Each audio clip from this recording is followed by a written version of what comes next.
the meridian of the Okemos Four Corners area. And so I'm also very excited to see that there's so many other people here who have been waiting and in anticipation to hear about the plans that are coming before us. And so at this point, I will turn this meeting over to, I believe, Chris Buck, who is a member of our staff and who is kind of spearheading this whole thing. Well, I don't know about that, but thank you very much. Again, my name is Chris Buck. I'm our township's economic development director. I'm going to read a little bit from a script because I know if I freeform, I get a little windy or wordy. So thanks for coming. I really appreciate everyone's interest in trying to revitalize downtown Okemos. Our goal tonight is to really speak as to what's happened since the press conference on May 24th. And hear a little bit about a lot about the progress that's happened in the last couple of months. And then really, more importantly, in my opinion, is to listen and get feedback from you as the audience. We've collected a lot of questions from social media. I've received a number of emails. The folks that are going to be presenting here tonight have a copy of those questions ahead of time. So hopefully during their presentation, they'll proactively answer a lot of those questions. And then after the fact, we're going to have true question and answer, raise your hand type of stuff. Just for the record, I'm the economic development director. I was hired back in October, so I'm less than a year in. I was really hired on the cusp of having the master plan that was adopted by the township getting adopted. So the township's master plan that we're working under right now was adopted in November of 2017. And in short order, my goal is basically to help implement the master plan, primarily focusing on the business districts. For those of you who haven't really looked at the master plan, we've identified 3 areas as PICAs, potential intensity change areas. One of those is the Four Corners of downtown Okemos. We also have the Hazlitt Village Square intersection as well, and then Carriage Hills up at Lake Lansing and Hagedorn Roads as our PICAs. In addition, obviously, we have Grand River Ave. The mall's going to need support. Okemos and Jolly, the Coattails, the Costco. We've got other business districts, but these 3 PICAs are really what we're here to talk about, and downtown Okemos specifically. My goal is to connect interested parties that are here and then try to also help advocate for policy that allow this township to thrive by creating more destination shopping, dining, community gathering spaces. So, we want, in my opinion, and from what I read in the master plan, we want there to be vibrancy, especially in downtown Okemos, Hazlitt, and Carriage Hills, that not only serve the community residents of Meridian Township, but to be destinations for people around mid-Michigan. We want people to come and spend their entertainment dollar in Meridian Township. So, citing the master plan, we discuss a mixed-use core designation, which downtown Okemos falls under. And the master plan says the mixed-use core area envisions walkable and engaging streetscapes with various storefront and activities. Residential housing is encouraged with mixes of townhomes, upper-story lofts, and apartments. Easy access to public transportation and on-street parking should be prioritized in development. Off-street parking and other essential infrastructure should be hidden from the street. Specific to the Okemos PICA, the master plan says the Okemos core will embody traditional urban living with an emphasis on creating spaces for living, working, and recreation within the neighborhood. New development in Okemos will take advantage of its location to provide residents great access to regional transportation systems and draw in visitors with unique retail and service amenities. First floor storefronts and upper level apartments and condos will provide an eclectic mix of users that will take advantage of plazas and street cafes to create an active streetscape. So that's from the master plan, and those are the types of things that I've been working on to try to encourage development in downtown Okemos in particular. I'm really, really grateful that the Four Corners Alliance Group, which is essentially hosting this event, was formed. I think we're over 300 members of people in the community that are really interested in seeing which direction downtown Okemos is going to go. You've called this meeting. Really happy that you did. I love the spirit and the energy behind it. Lots of great information and feedback on that. If you're not a member of that, request to join the Four Corners Alliance of Okemos Facebook page, and you'll get really good updates and information. But I'm equally grateful to have this group over here presenting tonight, because I think what you're going to hear over the next hour, hour and a half, are a lot of the things that I just read to you about the master plan. A lot of communities are trying to put all this energy into trying to court people to come in and invest in their community. And we already have someone who's interested in doing so. And they made their press conference in late May. We've had a couple months under our belt since then, and we're going to hear about where we stand and what we can hear next. So tonight, primary speaker is going to be Will Randall from True North Development.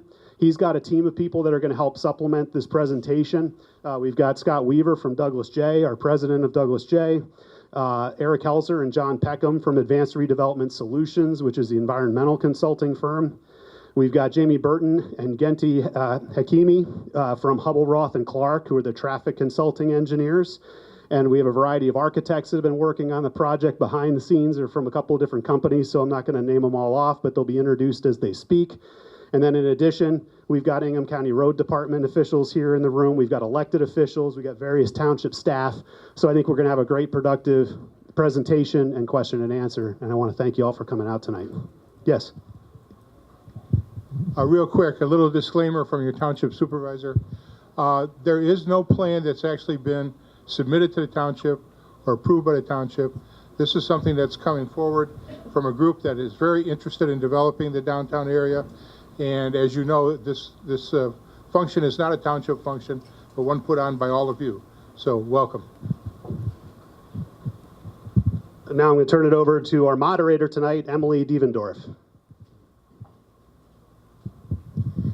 To begin the conversation, I just want to ground us as to why we are all here tonight. Because this is a conversation that has history. Do we all feel the history of this conversation? Raise your hand if you feel the history. Right? You feel the history. I see it on your faces that you feel the history. Do you feel the future of what this could be? Raise your hand if you feel the future of what this could be. And I know the excitement of the future that you feel because we saw all of the comments come in about this project. This project has history. And this project has a future. And what brought you into the room tonight is this common vision. And that's important to remember. Because one of the things that happened in that history that was hard and that I see on your face is that we struggled to find a shared vision. But you're all in this room tonight because you're sharing that vision. And you're working on that vision. And you are struggling to find a seat in this room tonight because you are working so hard on that vision. And the conversation and the questions that came in on this topic were so positive, are so constructive. The dialogue is so good and forward moving. We are going to make progress tonight. So my purpose here is to keep the conversation going. Is to make sure that this vision is a shared vision. That voices are heard. That consensus is achieved. That we find compromise when we reach some conflict every once in a while. That this time we create a downtown that we all love. Because it's time. And I see a vision. And I think we're ready for it this time. Are we ready for it this time? Okay, let's breathe. Are we ready for it this time? Okay. I see a packed room. I see us running out of chairs. We're going to be bringing in more chairs because we are going to need, I see one more chair. Okay. So, because of that, we have some community expectations. Because while I'm here as a neutral party, I'm not neutral on community. We have a few things we're going to keep in mind as this discussion moves forward. And then we're going to hear the presentation. We're going to hear all the presentations, and then we are going to take up the questions that have been rolling in. And there have been so many questions, and that is because so many people care. This community cares. This downtown is going to be built by you, and that is amazing. So these community expectations are as such. We are going to listen to others. Say yes. We're going to use respectful and appropriate language. I mean, come on. Yes. We're going to leave room for the participation of anyone and the domination of no one. Yes. We're going to honor time limits. Now, you know all of those community meetings where we say everybody has 3 minutes and then we stop somebody in the middle of their sentence, okay? So 3 minutes is the goal, but if you have something and you need to get out the rest of that sentence, I'm going to make sure you get out the rest of that sentence. So we're going to honor time limits, yes? Okay. We're going to stick to the agenda, yes. We're going to keep an open mind. Let's hear some new ideas. Say yes, and I want to hear more yeses. Yes. We're going to assume good intent and contribute to an atmosphere of problem solving, compromise, and consensus. Today, this is important. Say yes. Yes. Yes. We're going to mute or vibrate all cell phones. Yes. Okay. We're going to limit side conversations. Yes. We're going to arrive committed to building community, and we're going to leave committed to building community. Say yes. Okay. We are ready to share a vision. Okay, we are going to start with True North. Thank you, True North. Thank you, Emily. I'm Will Randall. I'm Chief Operating Officer of True North Development, and I just want you all to know that I'm a resident of Meridian Township. My family and I moved here from Mississippi 7 years ago in 2011, and we are proud to make Okemos, Michigan our home. So if you hear my southern Michigan accent, you know that I'm not from these parts originally. Ever since I moved here to Okemos and have been driving through the Four Corners area, I've just recognized it as a 25-year veteran to the development business. I've recognized it as an incredible, what appeared to be an incredible opportunity. So I watched it for several years. I saw projects come and go, and finally got to a point in my career that the timing was right for me to take a look at this with a group of investors that we work with out of California. And I started taking a look at what are the possibilities here, not of just building a new Douglas J or a new restaurant or a new anything as it relates to one use, but what are the possibilities of turning this into a true redevelopment where we can take a look at some of these beautiful perfect little downtown areas that have popped up around Michigan through the years. We have some of the best examples right here in Michigan of downtowns that are thriving. What if we could build that from scratch right here in downtown Okemos? It takes some critical mass to do that. We've been through a 2-year process of tying down some of the property there in the downtown area, including what is owned by Douglas J. So we've actually closed on some of the property now, and the clock is ticking. So I want to assure all of you tonight that there's nobody in this room more than myself that wants to see this become a reality quickly. What I want to do tonight is I want you to understand my process, and the main thing I want to do tonight is I want to set expectations. I think that's more often than not the problem that I run into in my business is expectations appear to be aligned. At the end of the day, they're not aligned. I use terminology that you're going to perceive as negative because it's industry terminology is going to require a very open format of conversation.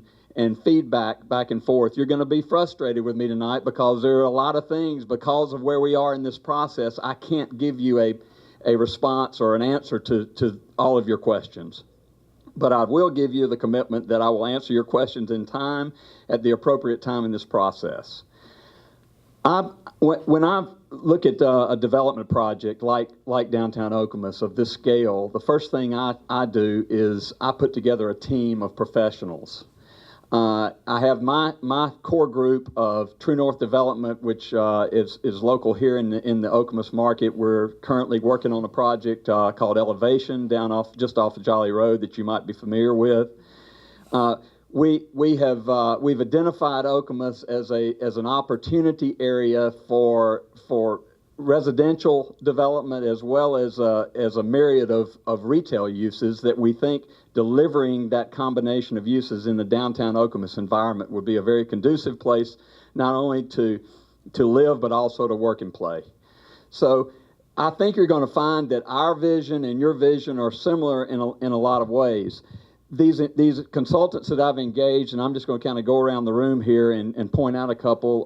I've got Robert Miller and Greg Presley. They're the architecture team. They're both from Northville and have extensive background working with the DDAs there in the Northville location, as well as Birmingham and some other areas in that general vicinity.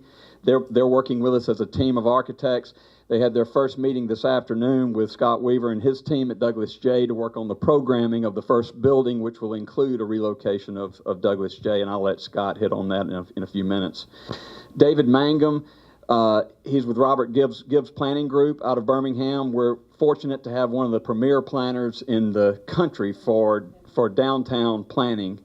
And they have done a lot of this work, and they know exactly what needs to be done and what the opportunities are here in downtown Okemos.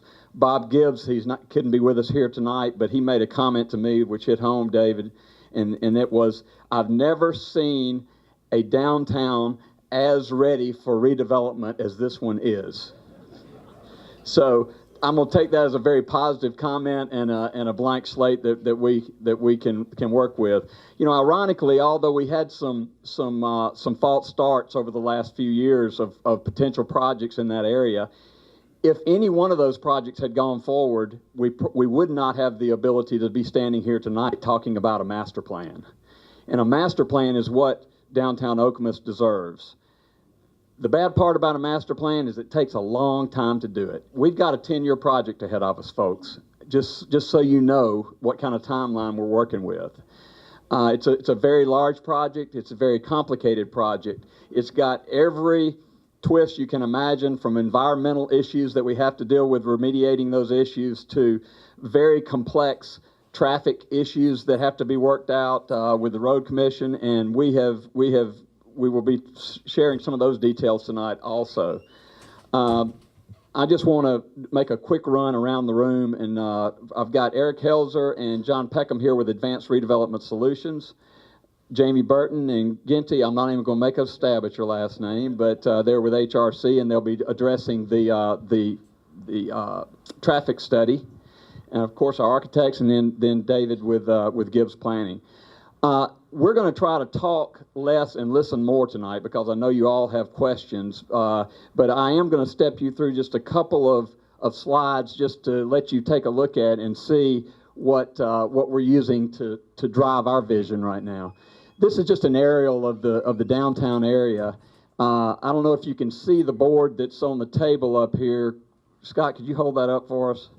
What you see outlined in red is the area that has just been set up as this PICA district that this took a big leap of faith for Meridian Township to do this, but basically the density requirement, maximum density, and the heights of buildings in that particular area have the ability to approve buildings up to 60 feet in height or 5 stories, as long as the top story is set back from the primary facade.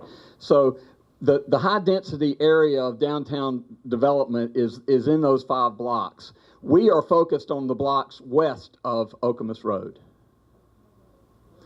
We'll be starting with what we call Block E, which is, nope, that one. The one with bottoms up on the corner. It just for everyone to recognize where we are here.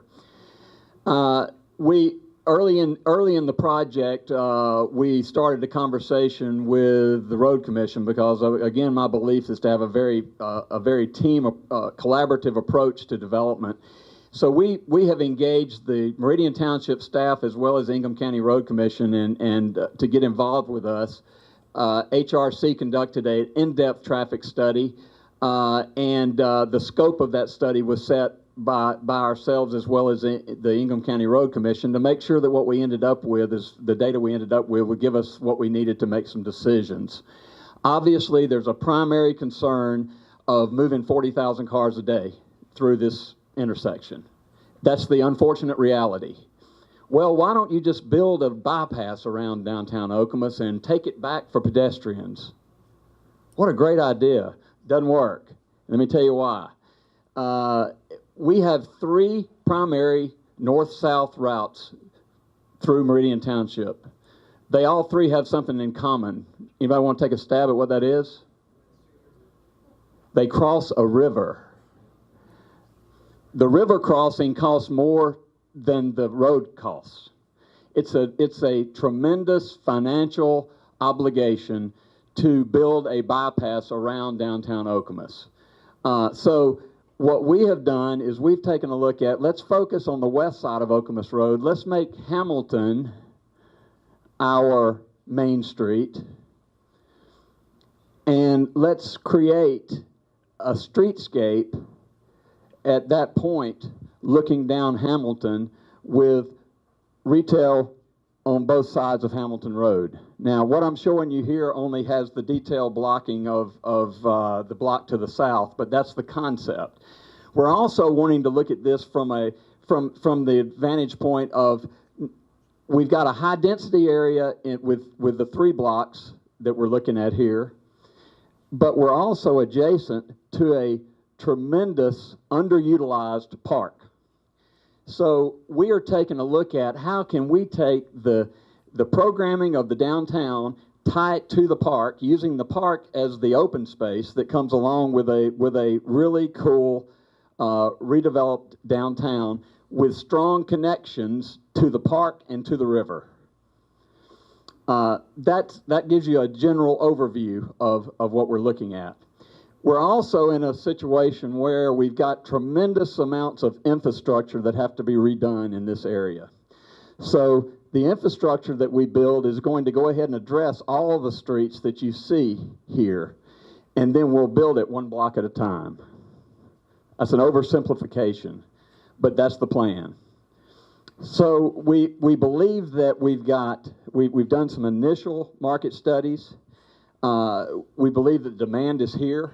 As far as the tenants are concerned, from a residential standpoint, I think we're going to end up with a mix of for rent and for sale product.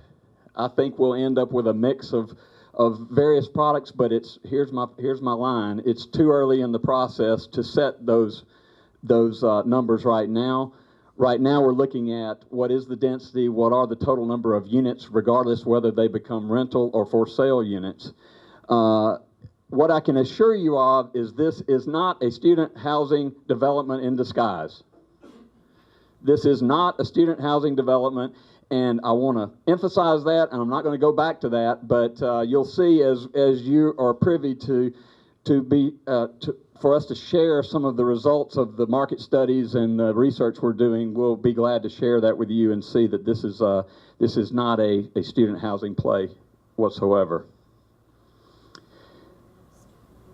The challenges of Okemos Road and the traffic really drove the decision as to how we arrange things. I think it's probably appropriate, Jamie, that we talk about the traffic first, because I think that's one of the primary issues this crowd is wondering how we develop. Just so you know, our goals going in are that the tenants that live on this block will park their cars subterranean below the block. we have a parking lot that occupies the entire footprint of this block, and the buildings, it also becomes the foundation for the buildings that are built in the perimeter. The nice thing about that is you have a continuous streetscape facade around every block, and that's our goal as we continue. Streetscapes aren't complete until you do both sides of the street, so that's our goal to get there as soon as possible. All of this is very conceptual, so treat it as such, please. The questions, I'm going to wait until after the presentation. Hopefully some of your questions will be answered during the presentation, and we'll address if that's okay. I saw a hand up. So we've got this issue of 40,000 cars. The first thing we wanted to talk about doing is, what about parking some cars on Okemos Road to calm the traffic? Well, it became evident to us that with the number of cars we've got to continue to move through that area, right now it's not a reasonable alternative to turn Okemos Road into anything but what it already is, and that's a primary way to get from north to south. So that's what we're dealing with, and we're doing our planning of the development itself within this context.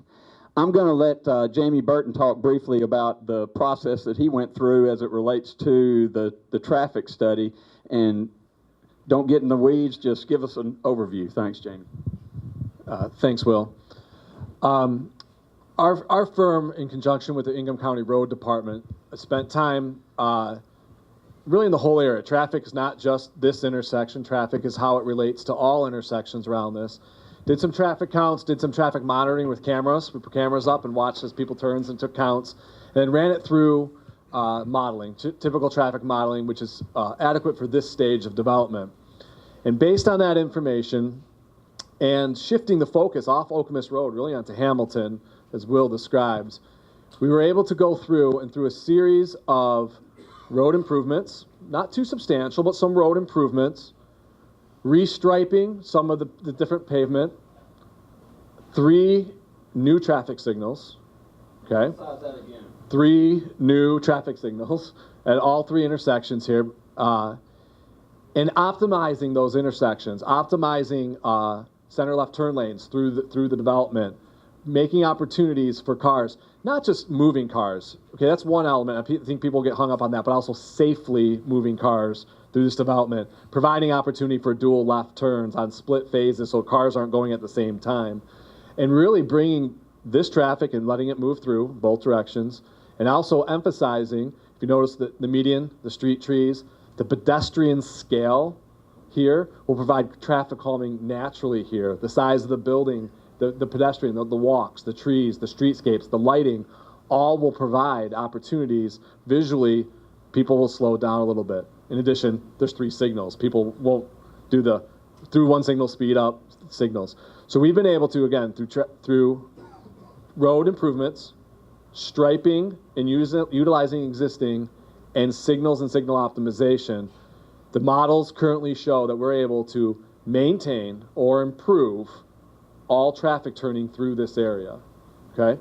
If you waited there for a minute, you might wait there for 50 seconds, 55. I'm not saying we're making this perfect, but nonetheless, we're able to show all that, provide that information to the road department. As we move forward, the devil's in the details. And that's not just the Block E development, No. That's a completion. Yeah, so what, thanks, Will, I was gonna end on that, no? The developer stealing the engineer's thunder, okay. But what we looked at that will improve traffic, and the point of this I want to make is it's not just that. You take the natural growth of the region, the area, and what that does to traffic, and then we overlaid the full possible highest densest use of this development and use those numbers to calculate this, okay?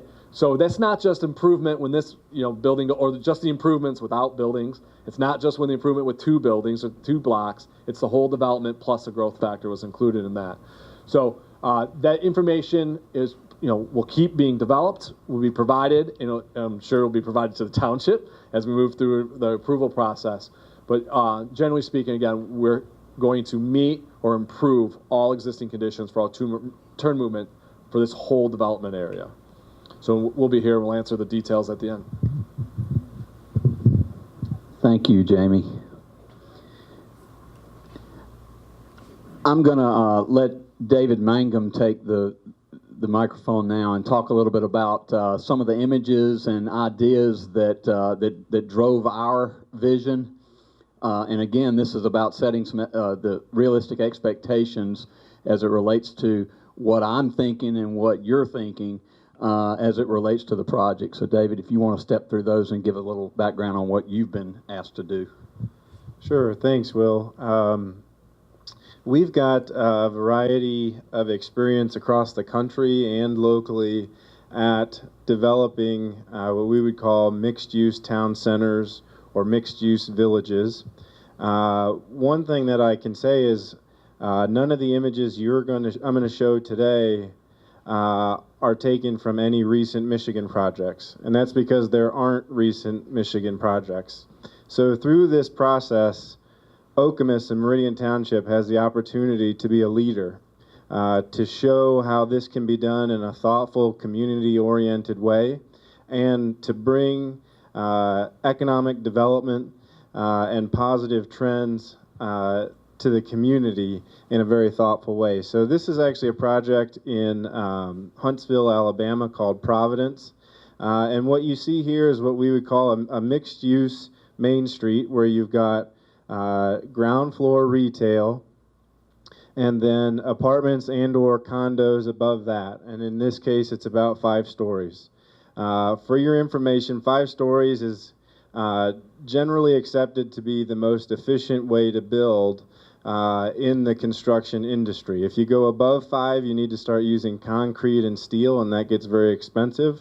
And so 5 seems to be what works. But what you see here is this is really one building meant to look like 5 or 6 buildings, so that it has the appearance of having developed over time. And that's a core principle that we brought to this project and Will supported throughout the whole thing, which is we need to make this look like it was here a long time ago. It didn't just spring up overnight, and it's not going to have, you know, all the fanciest modern architecture. This needs to be a community-oriented design. This is another project called the Village of Hendricks in Arkansas. And again, this doesn't always have to have a brick look to it. There can be multiple facades, multiple design treatments, and I think as the architects begin to develop the actual building, we can get there. But again, what you're seeing is a mixed-use building where you've got retail on the ground floor and residential and or office uses above. And what's essential for that is we want a place that people can live, work, and play. You've got a lot of great employers in this region that are trying to attract talent, and all of the demographics studies show that folks want to live in mixed-use places where they can walk to a coffee shop and do their everyday life without having to get into a car and drive 20 miles. This is another project out of Connecticut. Again, one building meant to look like multiple buildings. And this is another, again, trend-setting project out of Atlanta. Same idea, except that there are going to be some parts of this project that don't have retail on the ground floor. There's going to be some residential buildings, but they can still have a downtown feel to them. And of course, landscaping, trees. This needs to, of course, be designed with all of the landscape treatments that are deserving of a pedestrian-oriented environment.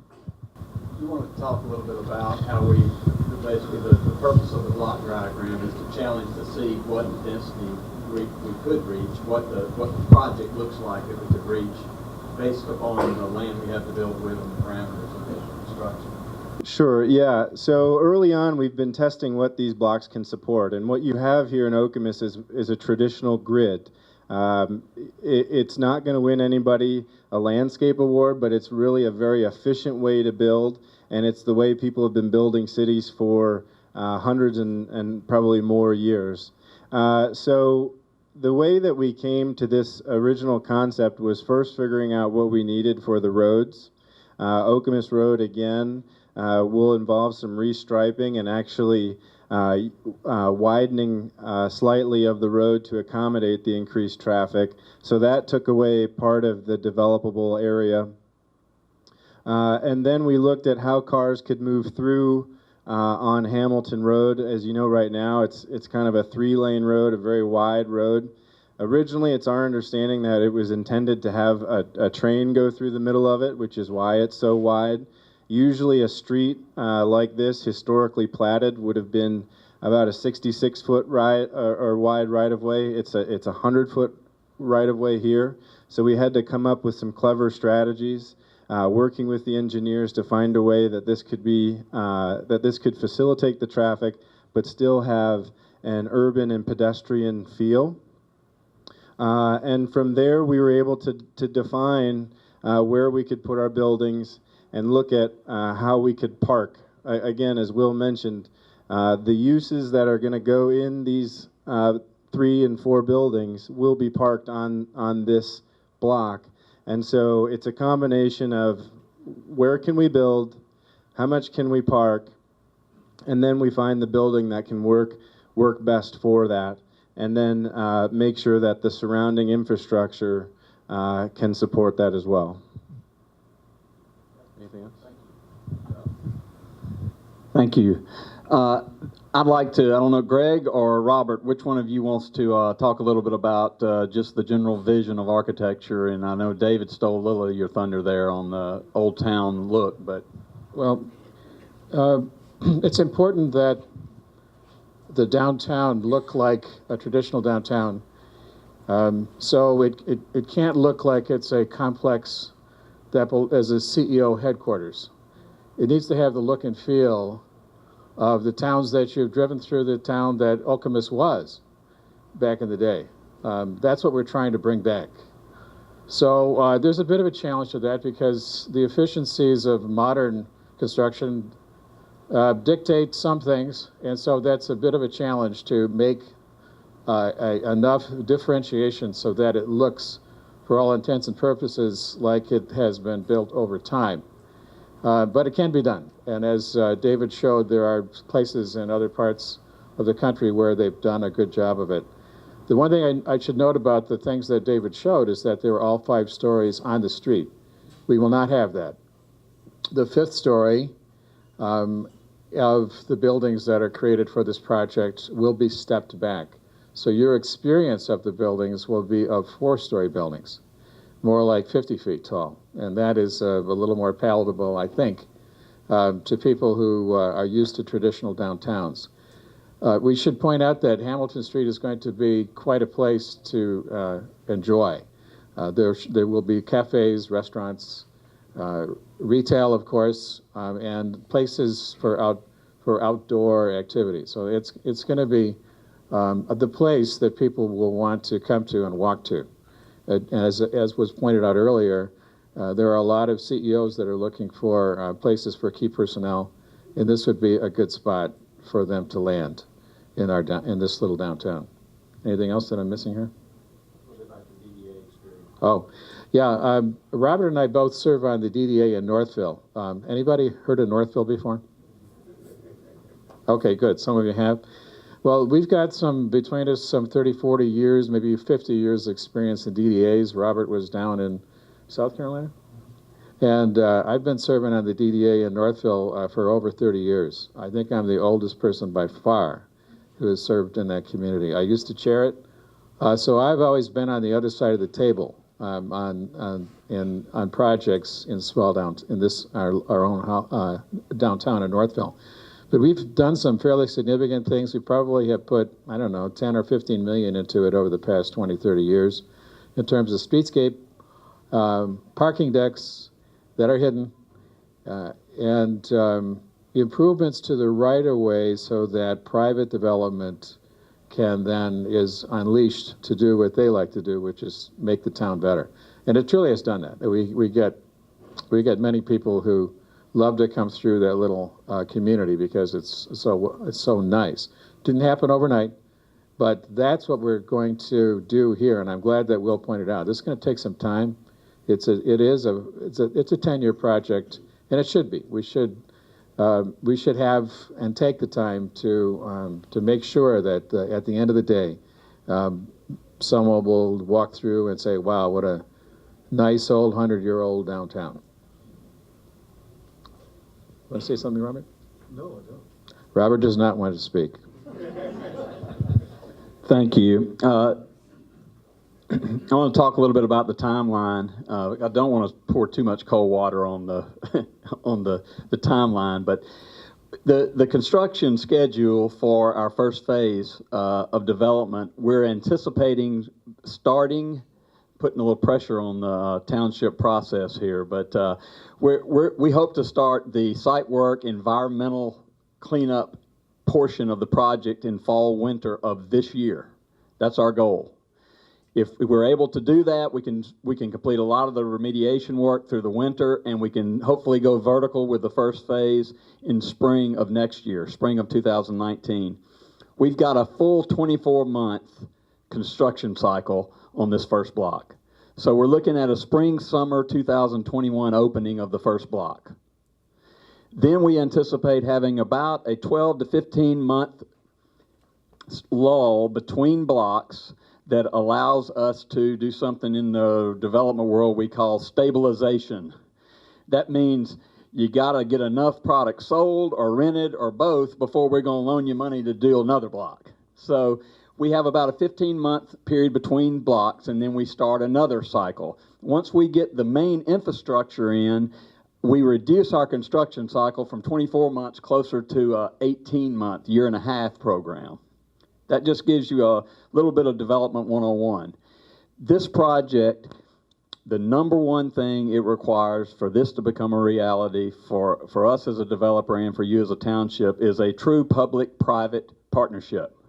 That's something that we haven't seen a lot of in Meridian Township through the years, but it is a public-private partnership in that there's a tremendous amount of infrastructure that has to be addressed here to get this site ready to receive the kinds of buildings we're talking about building on it.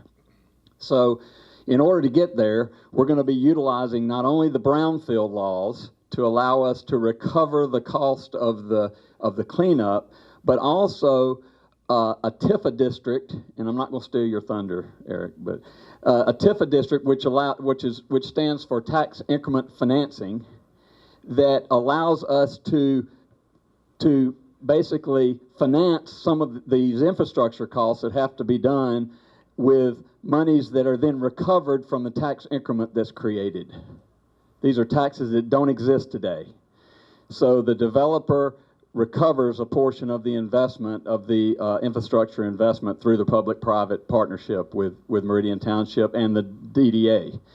I'm a part of the DDA along with Scott and some others in this room, but the DDA has been very active and has come to the plate to make themselves available as the vehicle to issue bonds that we can go after this TIFA concept. This is a big city way of getting infrastructure put in the ground with private funds, and I'm looking forward to hopefully utilizing that here in Meridian Township. So we've got the infrastructure issues, but in order to get to this point up here, we've got to take care of this environmental cleanup. And Eric, I'm going to let you talk a little bit about what's ahead of us in the environmental side of things. Thank you, Will.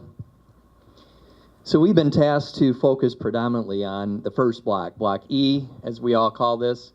And for all of you that are from this area, you probably know the history of what occurred downtown and the types of businesses that were downtown. We have a historical dry cleaner that is on the corner in this particular location right here that caused our initial heartache when we started to evaluate this property. So there's a significant amount of work that has to be done in order to properly remediate that site and also make the development safe for human health, as well as protect the environment, being that we're so close to the river, and we want to make sure that we do a good job to reducing any kind of contaminants that are there. Also historically, for those of you who've been around a long time, this is one of the sites of the original gas stations that have been on the property where Bottoms Up was located. Building was one of the original buildings and has been modified over the years, and if you really look at it, you could see how it was a historic gas station.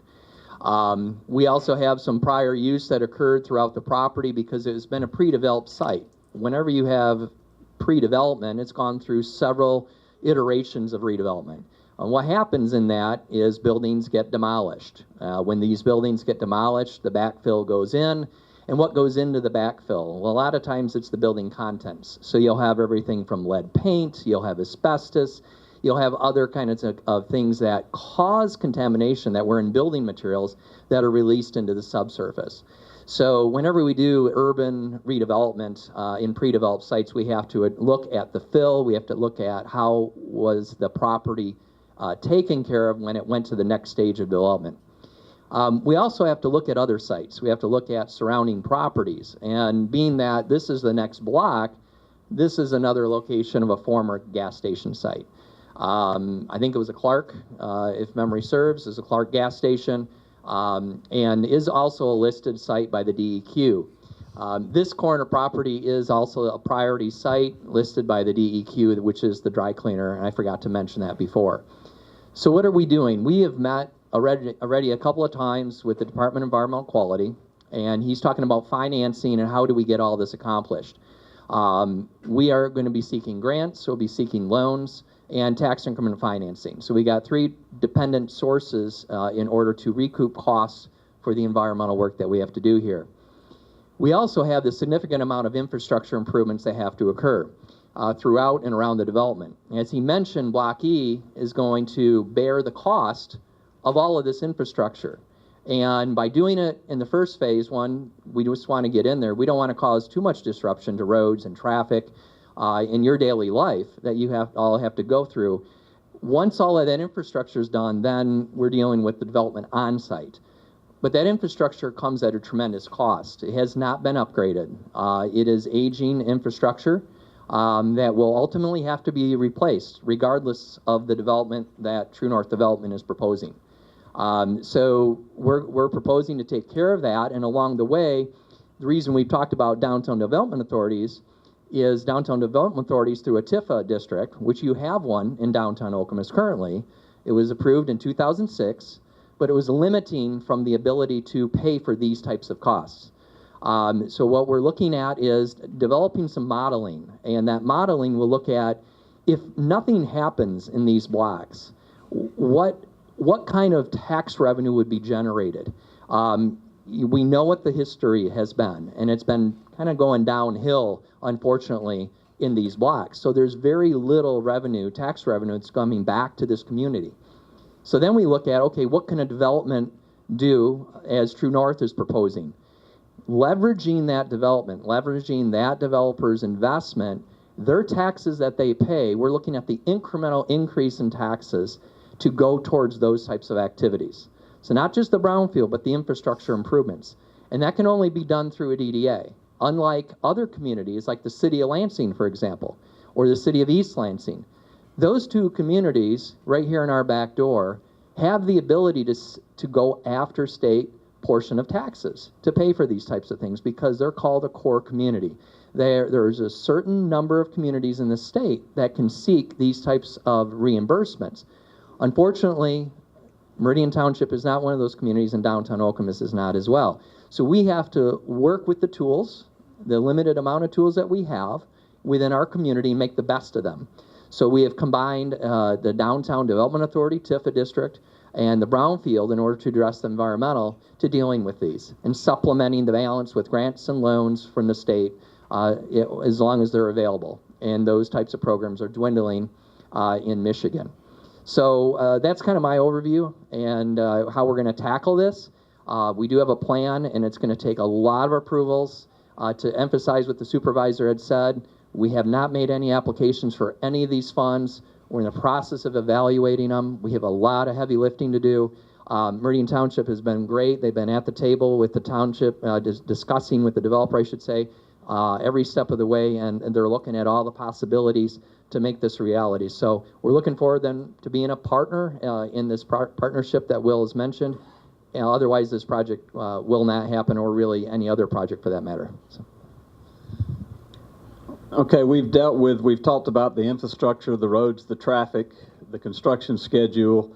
A key piece of this project for me has been the relationship I've formed with Scott Weaver and Douglas J. from the beginning of my interest in the project.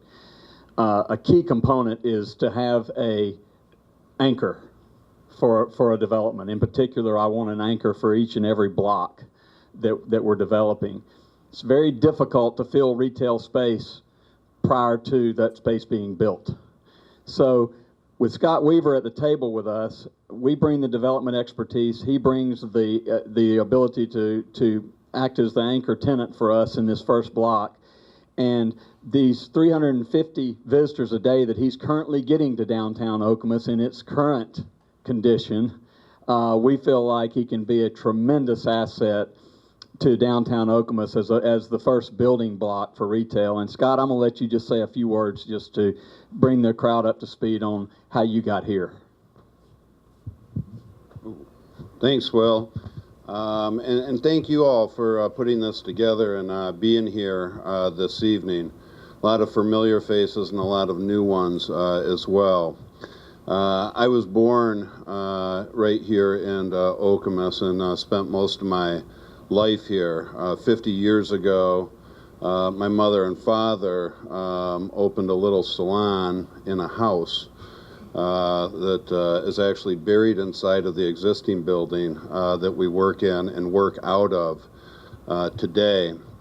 I told this story before, so if you've heard it, I apologize, but I remember sitting at the table, and I think it was a bar napkin, that he sketched out a vision for the downtown Okemos. That envision included a mixed-use community that incorporated our parks, our riverfront, and the wonderful things that we have already sitting here. And I just wish that he was here today to meet the team that Will has been able to put together, that I think truly has the ability to pull this together once and for all. 5-6 years ago, I was approached by a local bank about acquiring some property in downtown Okemos. And that story that evening rung a bell with me about what the downtown Okemos could be, and I jumped on it. I wasn't smart enough to spend the time to do the due diligence that Will and team has put together, and as many of you know, 6 years ago we ran into many roadblocks. All the questions that the team assembled today and the experts know how to do, that's traffic, it's how do you fund public infrastructure, and some of the things that made the project not doable for us as a family in that. We decided we were going to market the project, but I wasn't looking to just sell. We probably had 5-6 different presentations that came to us, that sat in the office and pitched their ideas. Everything from a great restaurant, you know, that would sit back on the property with parking out front. A mixed-use building with a little bit of retail and some residential on top and a whole bunch of parking out back. But nothing that truly had the vision of a long-term development. And I think things happen for a reason. I think our project, and we couldn't come to an agreement, we couldn't come to a way to make it work with the township early on. Power lines happened to be an issue at that time. I believe that happened for a reason. I believe that I told all those other people no when they wanted, they had the cash to buy the property to build their restaurant or whatever it may be, and one day, I don't know even where it was, I think we ended up at one of the other local restaurants having a cocktail, and Will and I sat down and started talking about what this vision could be. I began to meet more and more of his team, and it was evident very quickly that he was the person to assemble the team and to work with the township and build the cooperation to actually get this done. So here we are today. I will say that Douglas J., if I can go back, we were a very suburban type area. People drove in to see us. I can tell you 10 years ago, 850 new people came in and wanted to get a haircut or a hair color for the very first time. Had never been in to see us in the first 35, 40 years that we'd been there. That number is less than half today. Less than half the people drive into our community to get a haircut, and I can only imagine what that means for other businesses. I'm sure they experience the same things. So I think today people are used to that urban setting. We heard it already today. They want to live in an area of mixed use. Those on my team that are in the HR department then hire. 90% of who we hire to work behind our chairs are millennials. And they come out for their interview, whether they've been to our Grand Rapids school, our East Lansing school, maybe our Royal Oak school, and they come in and they spend their time at the Okemos salon for the day. I gotta live here?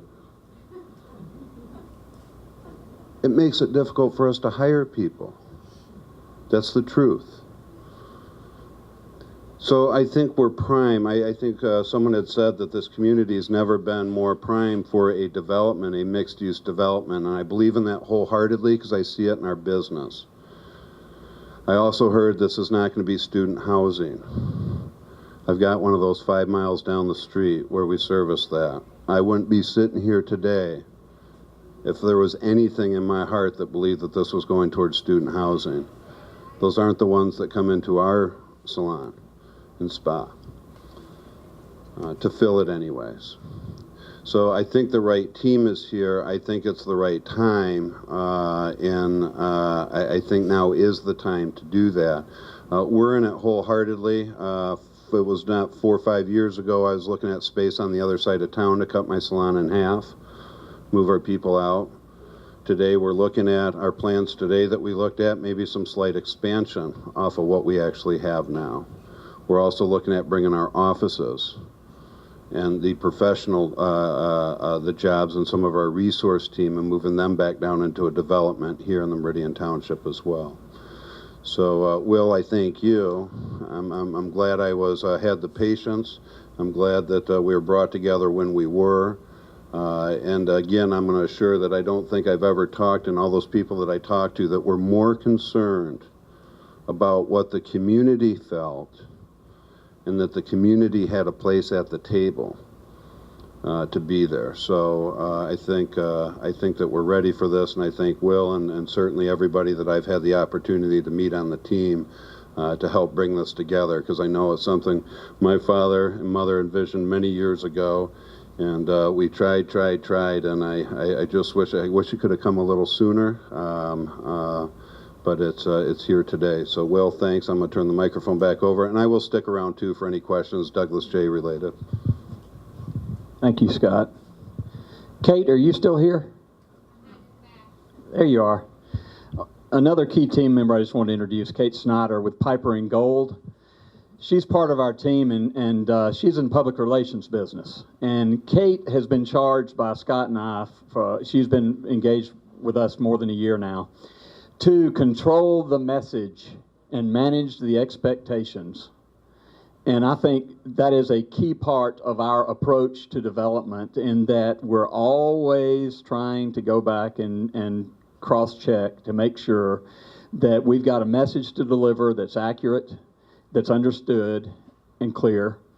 And so she and her team have been involved with us from the start to make sure that all the communications flow properly. Scott, your involvement in the project is critical, and as the first building comes together, the group here will be seeing some feedback as to what that building looks like. I've got one chair that's vacant in my team table right now, and that chair needs to be filled by this Four Corners Alliance. Normally I'm talking to groups that are coming out in opposition to try to stop me from doing something that I think as a developer I want to do, and I don't think that's the case here tonight. I think everyone, just like me, wants to see something and wants to see the right thing happen at this location, and locations like this do not come along every day. This is a project of a lifetime, and I'm planning on dedicating a big part of the next 10 years of my career, and hopefully maybe I'm done at that point, but I don't know that at this stage.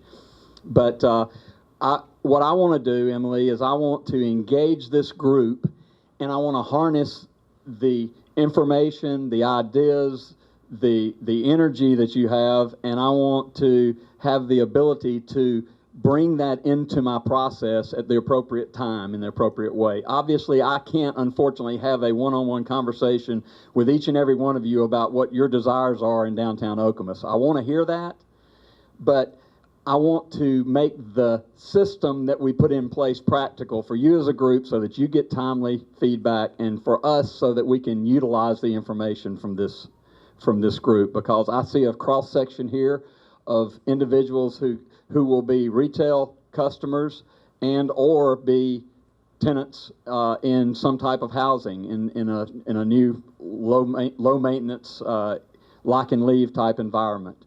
So I'm going to stop chatting. I'm going to turn it back over to Emily, and we're going to start to address some specific questions that the group might have. Thank you for all of the answers you have already given to so many of the questions, and the fantastic presentation that everybody was able to give. So thank you so much. And let's take advantage of everybody being in the room right now, because you have a chance to engage right at this moment. We are going to go through the questions that have already come in, and some of the questions that have half been answered already, to make sure that they have been addressed to your satisfaction. So I will ask again some questions that may seem to have been answered, to make sure that they have been fully answered to your satisfaction. So if you've asked a question that, say, may address traffic or something like that, and they have come up in the presentation, I'll just say, did the presentation fully vet what you had in mind? And you can say yes, everything has been covered, and we can move on. Okay? So first, there was a question that was thrown out about landscaping on Facebook, and the question essentially addressed the phases of the project. And you did bring up that all of this is not going to be done at one time, that there would be several phases to the project. This question was, will anything be done with the current landscaping situation as of right now, especially the roundabout, sprinklers, weeds, the very long grass in the spring? We can spend $1 million, but if the landscaping is not well maintained, it will still be an eyesore. Will the residents be forced to take care of the landscaping? Will the city or county step up to do it? So even though the project that we are talking about tonight will take many years to be completed in full, is there a plan to address some of the landscaping concerns that the community sees as a problem right now?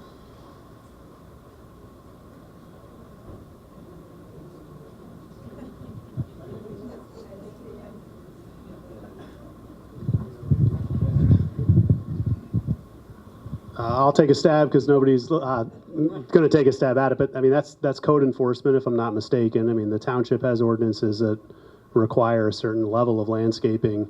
The traffic circle is certainly outside the scope of this particular project. So I guess I would say that the comment has been noted, and you know, we get complaints, and we act upon those complaints as a township.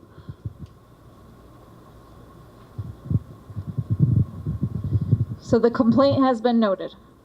Essentially, it's been recorded with the township. The next question was concerning power lines. The question is, I know the current plan is to raise rather than bury the power lines. What do we have to do to get them buried? What are the chances that we can change the plan to bury the lines? This is a good one. I would love to have these lines buried. There in the power business, there are two different types of lines. There are transmission lines which move power, lots of power to get it to the areas where it's consumed. And then there's distribution lines that take that power and distribute it through the community. What we have down Okemos Road, whether we like it or not, is a transmission line. It is high voltage, and Consumers Energy, or any power company for that matter, likes to have those power lines outside, overhead, so they can get to them for repairs when there are problems. If you put it 20 feet under the ground in a concrete enclosure, getting to that not only destroys a lot of real estate and infrastructure, it could potentially disrupts traffic. There are many reasons why they want to see these lines overhead. So what we've done is we've worked with consumers, understanding that our original hope was that it could be buried, but we have now concluded that that's not going to be the reality. What we can do as an eligible expense under the DDA program that we're talking about is we can raise those power lines. So what Consumers has proposed is a replacement of all the poles from Grand River Avenue to Wanch Park, excuse me. And so all those poles would be removed, and the transmission lines would be raised approximately 40 feet higher than they are today. That gets them completely out of the way of our up to 60-foot building scenario that we're looking at. So that cost is about, well, the quote I've got is $736,000 to raise those power lines. Just so you understand, the only thing left on those poles are going to be, if you drive through downtown Okemos today, you'll look at the top of those poles and you'll see about 6 or 8 lines running on the very top. That's the transmission lines. All of that other clutter below that are others that Consumers has allowed to get on those poles through the years. Some of it's actually utilized, some of it is just dead. So the plan is, when we replace the poles, only leave the transmission lines, remove all the clutter, so you don't see any power lines below that top 125-foot line. All of the distribution lines that come off of these new poles and go into the 3 blocks of development that we're looking at here will be underground. So when you're in this area, you will not be experiencing overhead power lines in the development. So that's our program with Consumers. Just as an FYI, Consumers says their thumb rule is to take whatever you're spending to raise the lines, multiply that times 10, and that's what it would cost to bury it. $7.3 million. The poles are going to be in the approximate same locations that they are now, or very close to that, Neil. We're actually widening the right-of-way a bit to make room for a bike lane and some additional sidewalk along Okemos Road. So our private development company will be deeding that property into that right-of-way to allow that to happen. So there will be shifted slightly to the west, but in general, the number of poles and the approximate location will be the same. Yes? Question. I just want to understand or confirm what I heard, which is that the 3 stop lights along Okemos, 2 of them are not going to be in place when you're building this initial phase, correct? The overall infrastructure program has a signal going here, here, and here. There has not been any time spent at this point actually going through the chain of what work happens when exactly is on the timeline. So I can't answer that, but I haven't had any discussion. I would expect that all of that infrastructure occurs at the same time, to answer your question. My question then is, what are you going to do about Moore Street? Moore Street, it's almost impossible to get on Moore Street right now as it is.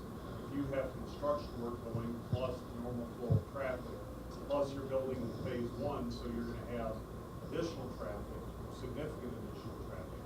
What's going to happen to Moore Street and the businesses on Moore Street? We'll be putting action plans in place as we move forward. Phasing strategy is one of the most complicated pieces of what I do, because you want to make sure that you don't disrupt businesses during construction. You also want to make sure after you finish the block that you have some sort of normalcy, that those people who choose to live there early in the project can live there without interruptions of traffic issues as well as construction traffic. So that I'm giving you a loaded answer to a loaded question. We really don't have a action plan yet because we don't know the specific timing or the exact depth of what we'll be doing at any given time. That process will be coming together. You could just hold the rest of your question until we get through the rest of the questions that were sent in, and then we'll come back to any additional questions that are from the presentation. That question was, have I adequately addressed the Consumers Energy Power Pole Raising Program? Okay. But if you could stay here for just a second, because you started to address talking about how you were going to be making the plan walk bike friendly, and if you could expand on that and talk about how you would be planning to do that, but also if there would be a pedestrian bridge or path to connect the parks. It's too early in the process currently to give you an example of what that looks like. It will be coming together. Our first step in this process to get our site plan finished, we had to arrive at what do the roadways look like? What's under those roadways? What has to be replaced? What's the financial mechanism to pay for all that? We want to have interconnectivity, and what I've told my planners is we want to be able to connect from downtown Okemos into the regional pathway plan. Biking and walkability for this area is of utmost importance for us. But the detail-oriented piece of the project, we're not there yet on the planning side. You'll start to see all that come out during the Meridian Township process that we'll be going through over the next several months. So I'm not trying to dodge the question. I just don't have any detail at this point to offer there. As the plan evolves toward making the plan walk bike friendly, will it be possible for the community to be a part of that conversation? Okay. There is a community member who would love to see a fountain or splash pad, some kind of water amenity that would be family friendly. Is there anything that is being dreamed up in the plan for something like that? We're dreaming about the same thing, so somebody's reading my mail. What we're doing is we're having a conversation with Luann Maisner, who heads up Parks and Recreation for Meridian Township, and we're talking about how can we program all of this to work together? How can we engage the park with new activities and things and improvements in the park? And how can we interconnect that with the downtown area? We've got to create an experience here. So the first thing that's in your face to me is that Meridian Township we've generally done a very poor job engaging the river. If you don't know the river's there, you don't know the river's there. There are very few, if any, ways to really enjoy that river. Now, this river not that long ago was one that you're not necessarily going to go swimming in, but it's changed dramatically, and I think we have a tremendous recreational value. And to get this amount of river frontage within a development is unheard of. So we want to engage that river frontage. We want to engage the park, and we're going to be looking at improvements in the park that could possibly be, again, a public-private program. There are big plans for Wanch Park. There's a master plan for Wanch Park that's pretty aggressive. And what we'd like to do as a private developer that's engaged in the area is to parlay with that public sentiment for some improvements and look at putting some possible private, i.e. Splash pads, those types of things, in the park that's already there because we've got such a tremendous amount of great property there to utilize. Will there be a breakdown that the community can see that explains who is funding the project, what entities will own it when it's completed, what portion will be retained by the developers in terms of rentals, etc., what portion will be available for private purchase, and what portion will be paid for by public government grants and other such funding? Too early in the project to nail all that. Okay. It's information that we wouldn't mind sharing, general information at some point in the future. But right now, this financial structure is still in a state of working out all the issues there. But as those things come together, that will be transparent to the public? Public information, I'll be glad to share it. Yes. Okay. What amenities are you proposing? Will these amenities be available to everyone, not just those living in the developments? Yes, everything we're looking at doing is public. All right, so the amenities, although the residents obviously will enjoy them because they live there, all these improvements will be public improvements. Can everybody hear what he's saying? He said all of the amenities that they're looking at providing would be public amenities. Correct.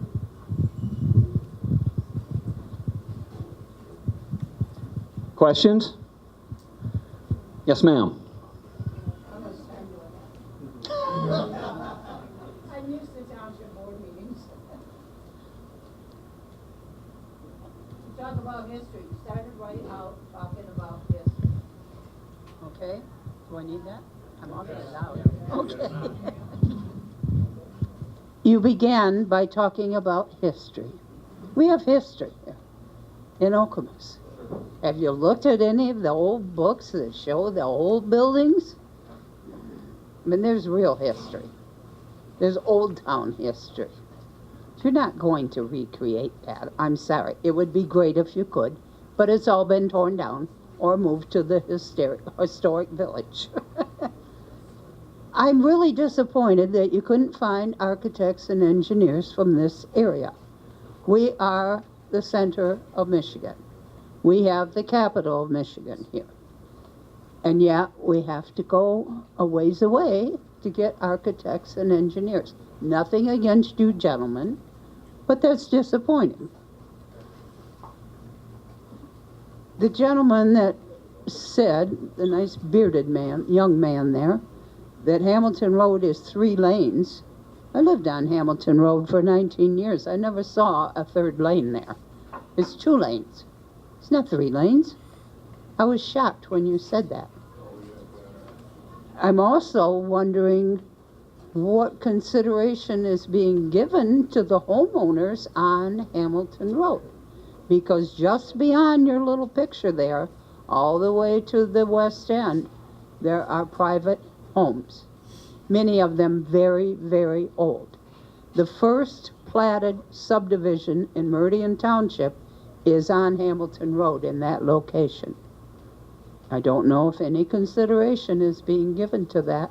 I'm sure you're going to eliminate the no left turn off of Okemos Road on the Hamilton Road. I knew that. I saw that coming. I'm not happy about that. I don't live there any longer. I live in Hazlet now. Okay? But I still have roots there, and I care about it. One more thing. Do people... I'm not a traffic engineer. And I respect Mr. Conklin and all of you. But do you people understand where all those people on Okemos Road are coming and going from and to? A lot of them are going to the freeway. There's not that many places to get on the freeway. You can do it in Williamston, you can do it in Lansing, or you can do it off of Okemos Road. Right. And a great deal of that traffic is because of that. And you're not going to fix that. Nope. I don't think, unless you have some generous person from the highway department here. I sat on Mount Hope, facing the light on Okemos Road at 5:30 in the afternoon on a weekday. And I wanted to turn left and go north on Okemos Road. It took me 5 lights to turn left. I don't know that putting in 2 more stoplights is going to fix that. I think it'll make it worse. Just my opinion, okay? And I think some people need to have you point out where Moore Street is, because they don't seem to know.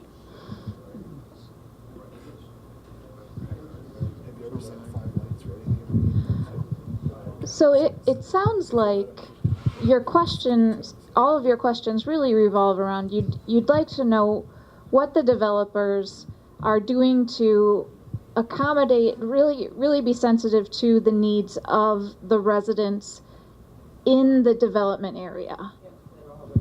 Okay. We will reach out to residents at multiple times through the process. Of course, you have the opportunity to be a part of the process at Meridian Township with the public hearings. But it is very important for us to hear these things. Understand that our decisions are made based on research, based on science in the case of the traffic study. So it's not an emotional decision for us. It's a business decision, and it's research based.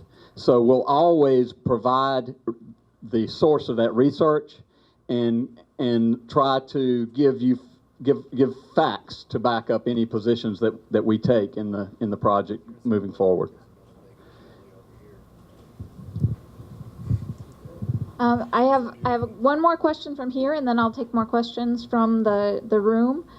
How are you dealing with the reality of the periodic flooding of the Red Cedar River in this area? Will you be building in any floodplain that will cause you to do off-site remediation?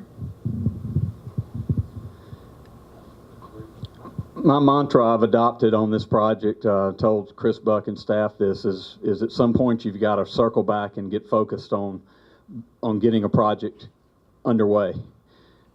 My mantra is one block at a time. So we're focused on Block E right now, and one of the reasons we're focused on Block E is it's where the hot spot is on the environmental cleanup that needs to take place. It's also not in the floodplain. Neither is the block north of it. So we don't engage the floodplain in the block that we're currently dealing with. As we look at alternatives and options as we move into future development, that's a factor that we're going to have to consider. There are ways to address that, but the project that we're currently working on does not engage the floodplain, is the simple answer to what we're talking about tonight. Yes?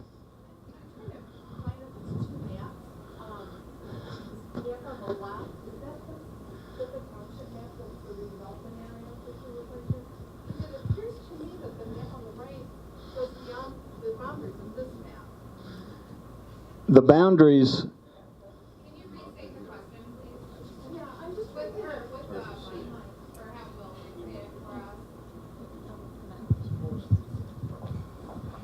I'm just trying to get a better understanding of the two maps, because it appears the map on the overhead goes beyond the boundaries of the map on the board. It does. And so I'm just not sure like what the boundaries are, and if you're going beyond those boundaries, and high density, and thank you.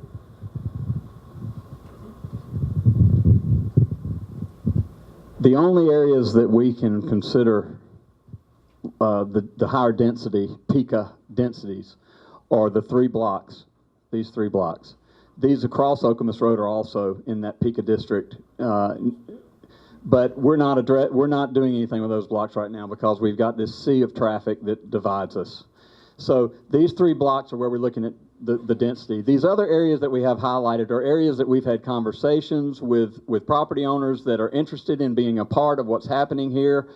What we would anticipate is you go from the high density in the PICA area and you start to gradually transition into the residential areas. So you start to reduce that density down as you go out to the fringes.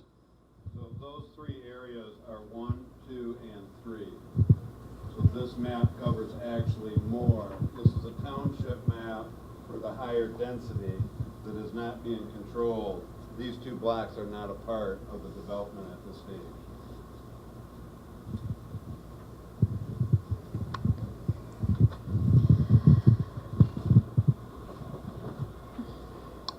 Will you need to use on-street parking to meet your parking requirements? If so, what will you do to make the streets safe for non-vehicular use? Will you propose making any of the streets one-way only? Are there still questions that exist concerning parking after the presentation? Did you address that? that question in whole, do you think? Do you have questions concerning parking after that? Okay.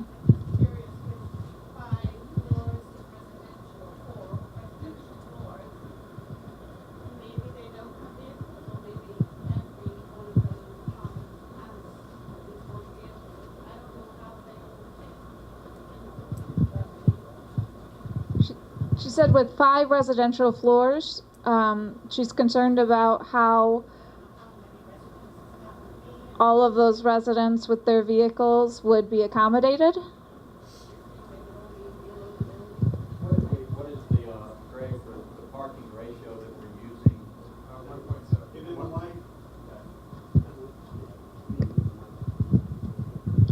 1.7. The question was how do we arrive at the parking program for the project? How do you know that you're going to park enough cars to deal with what's to come?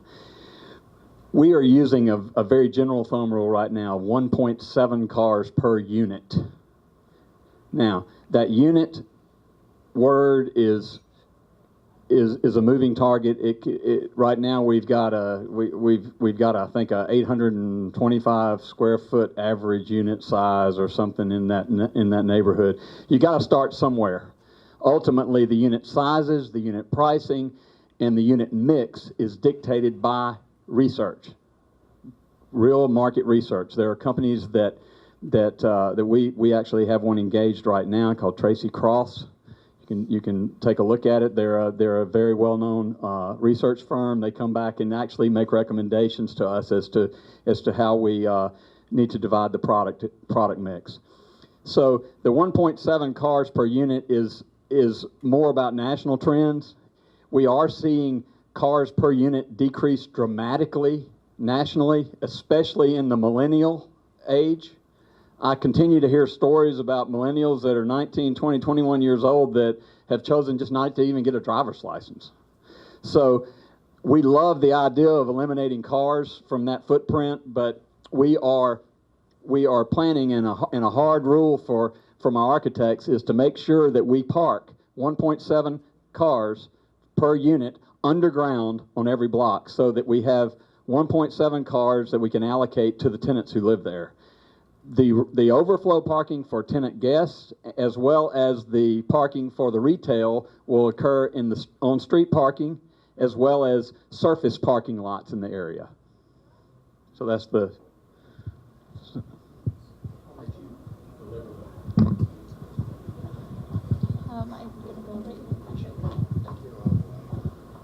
Thank you. So to be specific, in Block E, Phase 1, first block, how many bedrooms are proposed for that particular block? Not units, bedrooms. Rough idea. You have to have some rough number for this block. We hadn't even done enough work to. As Will said, we're at the number of unit stage. But to answer your question, there would be what the mix is between 1 and 2 bedrooms. I couldn't guess at this point. Many will be 2 bedrooms. Some will be 1 bedroom. Some might be 3. But on the average, it'll be somewhere in between 1 and 2 on average. Right. So estimated total number of bedrooms, 1, 2, 3 in the mix. Just a rough idea. Are we talking 400? Are we talking 600? 800? There has to, some rough idea here. Because without that, there's no idea, like, why do we know that there needs to be 5 stories versus being 4 stories if there's not an idea of what the estimated number of residential bedrooms are? That would determine the height of the building. Yeah, not to dodge your question, but we are about to get into that. That's why it's important to know what the sensitivities are in the community. Right now, we are working our way from the ground level and below up. We're seeing how many car spaces we can get. We've engaged with the structural engineer and with a deck engineer so that we can get specific about how many car spaces we can actually create. And as we work our way up, then that's going to inform the amount of units that we can get and the bedroom mix. Right. So we're almost there, but we're right. We're at the beginning stage of that. The reason I was real strong on that is because we started off with a strong push for why a 5-story building is necessary, but it may not be necessary. See, it's really the driver is how many units are actually going to go in, right? Right. So the other question ties in with parking then. So the underground parking of 1.7 is for the people who live there. So the mixed use concept is to drive people that are not from the area there to use the commercial and the service businesses is there as well. So what is the plan for that parking that's not going to relate to the underground parking? There are two levels of parking. There's a level below, which is for the residents. Okay. There's a level which is at the street level, which is for the public. And there's also street parking, on-street parking, and that's for public use. So there'll be a whole level of public use parking on the block. This is basically a surface parking lot above the subterranean parking. Right here. My question concerns public services such as police and fire protection. Listening to your analysis of the different financing for the infrastructure improvements that are going to be necessary, I don't see a lot of taxes left to accommodate the needs of the new residents in this area, in this development, for police and fire services. This was also an issue when the HANA development from your firm, I believe you were involved in that, occurred. And the taxpayers of Meridian Township who already live here end up having to have to pay more taxes. And I'm very concerned about those.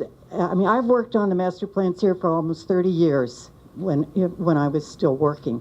And the accommodation of future needs of these important public services that everyone depends on is what I don't see being spoken of as yet. So that's something that I know the people of this community are going to be very concerned with. And in all those 30 years, one trend that is very obvious is that our population, the demographics, are that of an aging population. We that live here are not necessarily going to be the folks that move into these wonderful new buildings.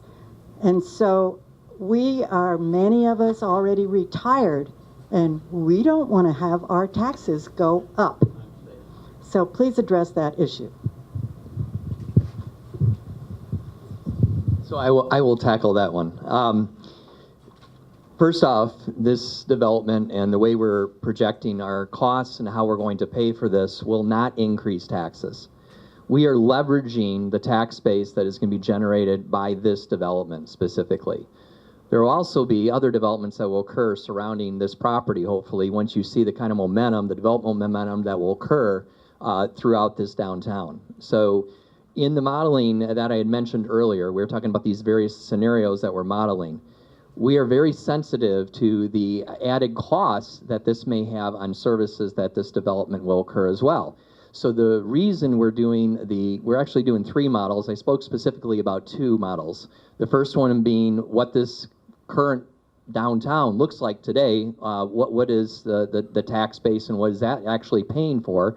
The second is, what is this development going to actually do for the township, and what kind of services are going to be needed to support that development. But then the third model is, then what is after this development occurs? We're hoping that the momentum will continue, if not by this developer, but by other property owners just improving their property across the street. There's additional density that has been mentioned in the other 2 blocks across from Okemos Road to the east, as well as the surrounding area, all the way up to Grand River possibly, that will spin off of this.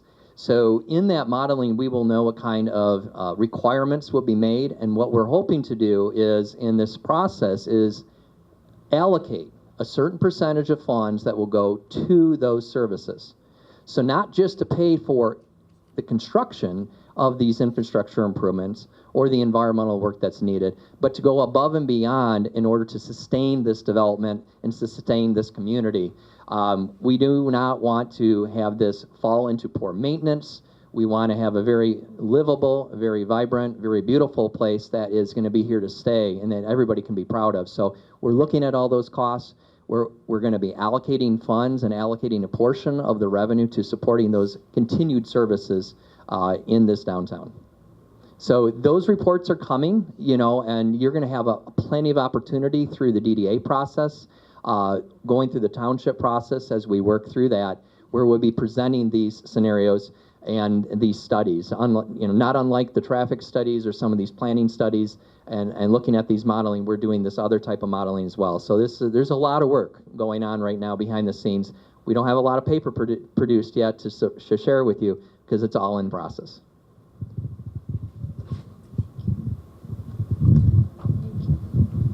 I have a question. What would prevent this from going forward?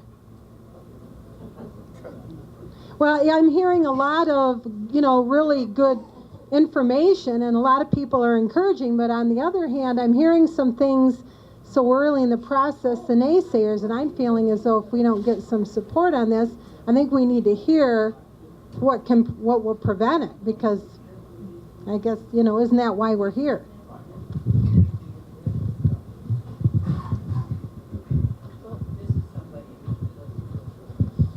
Response to Renee's question. There are many things that can keep this from moving forward, but this is why we move in a sequence in our due diligence process. Obviously, the public-private financing piece is mandatory. We've got to have that. We've got to have the DDA component in place. We've got to be able to utilize the existing state brownfield laws as well as the play off of this TIFA district.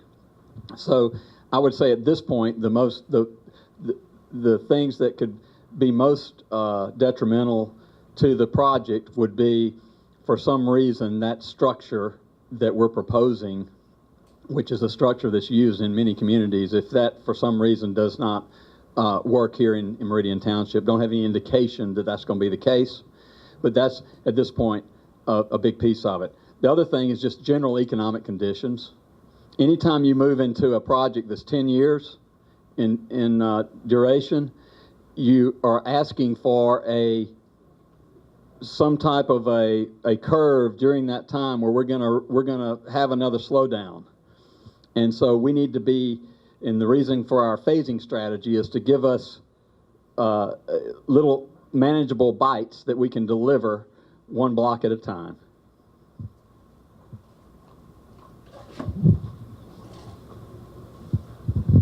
Thanks. I'm new to this proposal that's being going on here, but I'm not new to Okemos. My great-great-grandfather settled here in 1850, so figure out how many of that years. My name is John Grettenberger. Our family's been in business here for 100 years and still are to a limited degree, but it used to be many, many more of us involved in business in this area. I like what I see here tonight. Now, I have not been exposed to what has gone on before. This is really my initiation. And I like the way you've approached it. I think you've approached it like a serious business consideration should be. You've got people here representing the township. You've opened the doors. This is, in my case, an opening door for a long-term resident, and I'm one of them. We all have experience with working with the township here. They have an excellent planning department, and they're really their business plan people there are outstanding. They will get into all these questions, let me tell you, and they will ask them, and you will have to answer them, or you won't go anywhere. I am really glad to see the kind of things you're proposing here. I'm disappointed that you're not doing 2 blocks instead of 1. I think the block to the north there, in which I was born, right about the center where it says future use, we had a house there at 4707 Okemos Road, and I was born at home. But there's less trouble on that block in terms of getting all of the properties that you need. There's less things being used there. They'd come down a lot easier than some of the others. And I think you need at least the first phase of this to get going fast, because the town and the area around it needs it. They will support it. If you had 2 instead of 1, you'd get a lot more support and a lot more people like me willing to stand up and try and help. But it's a great start from what you've told us about doing something that it's very much needed and would be respected, I think, by the community. So I, for one, am glad to see it. I know there's a lot of questions to ask, and some of them are really important, some of them less important, but they'll all get addressed down the road. So thanks for a chance to say it.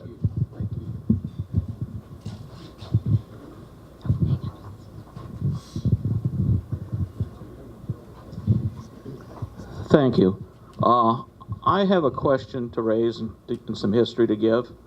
About 20 years ago, there was a progressive move to put a boulevard on the southern entrance to our township, Okemos Road, off of exit 110, coming up, taking that broad 5-lane thing there and to convert that to a boulevard. That concept never came through. So I ask, why do we need a boulevard on Hamilton, which is narrower than Okemos Road, and what is the positive functionality of that? And I'd also like to address a question to Mr. Bill Conklin. How does this work for snow removal and snow storage?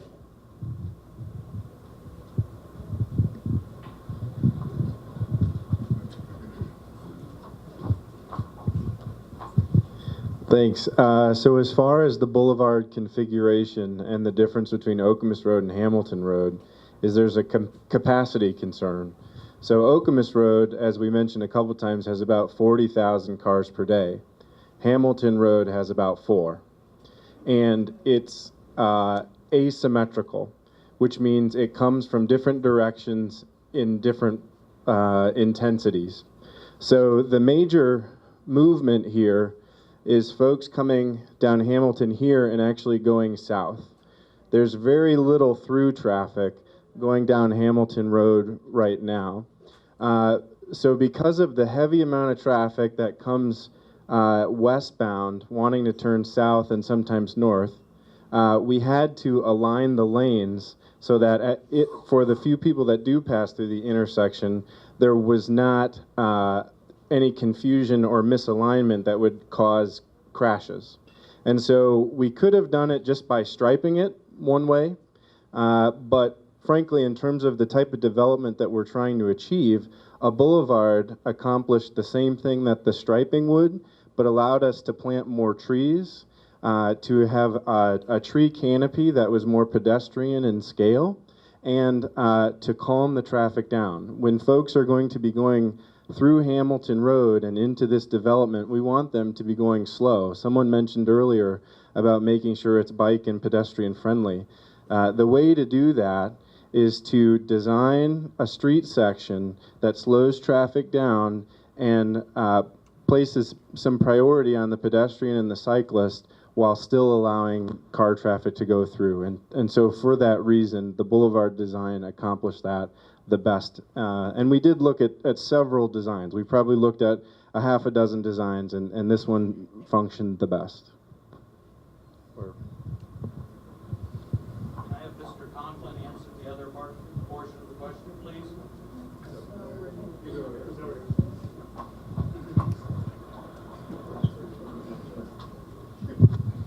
Somehow I knew I wasn't going to slip out of here without answering a question.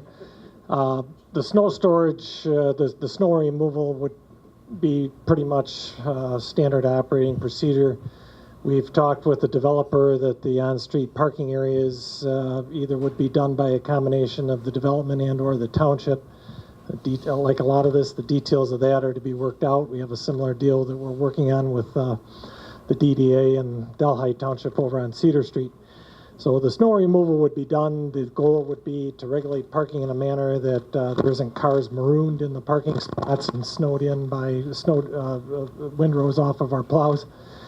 We would continue to plow the streets as we normally do, and some combination of partners in the project would take care of the snow removal on the sidewalks and in the parking bays. Again, details of that to be fleshed out as we go along.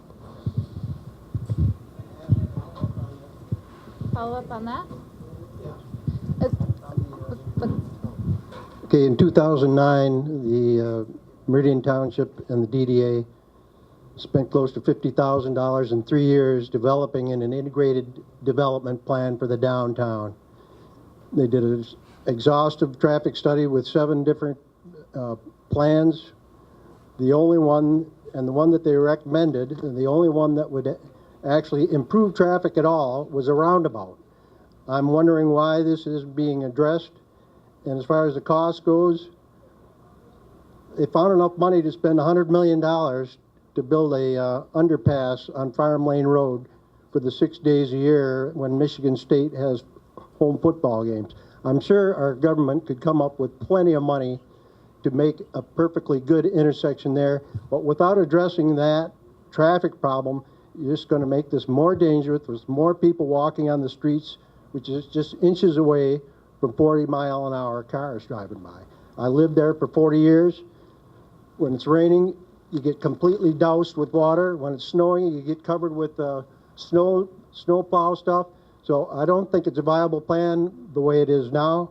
I applaud your efforts. I think it's great that it does need development with the walkable community, but you have to address the core issue of the roundabout. That was the #1 recommendation, and I'm wondering if any of the builders or the planners have looked at this document.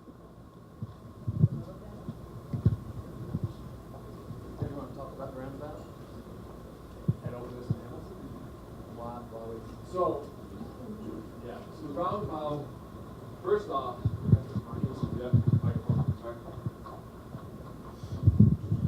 the short answer is yes, we've looked at all of those preliminary basis. The traffic study we did focused the fact that a roundabout would also take up to get enough capacity and enough scale would be into properties not currently suitable for development. That's a big roundabout. The traffic, as someone pointed out, is accurate. You got coming off the expressway and getting up to Marsh Road, the 2 left-hand turns. To bring all that capacity through a roundabout starts to fail in the roundabout design when you've got 2 lanes and multiple turns and multiple things going around. In the AM this way, in the PM going the other way, and then provide this access to here. And so it's a property issue, it's a capacity issue, and again, looking at how to do this in our way, looked at signalization, optimization, and really changing that. A roundabout, in addition to that, makes it very difficult to move pedestrians and cyclists through the roundabout. You end up bringing them around to the corners, which doesn't make a very pedestrian-friendly intersection. So you add all of those up. We did look at the study. We'll continue to look at it and refine this and refine this and refine this over time. But our idea is this with the signal optimization, 2 left turns, the straight through with the median, and the pedestrian scale, pedestrian access is the most viable to do it this way.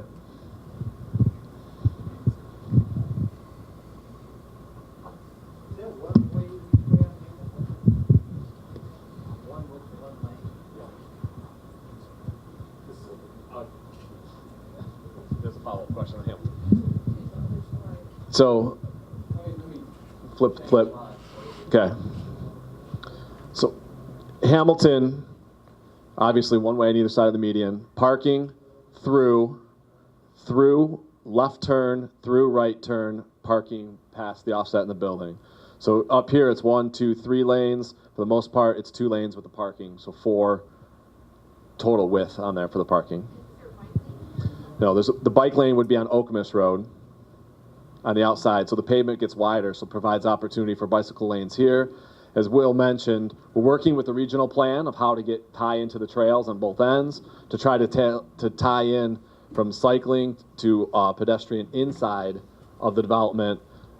I'll still, from the planning perspective, what is the opportunity for amenities? What is the streetscape, amenities, and sidewalks along the building, and how does this all tie in? Haven't got to the details yet.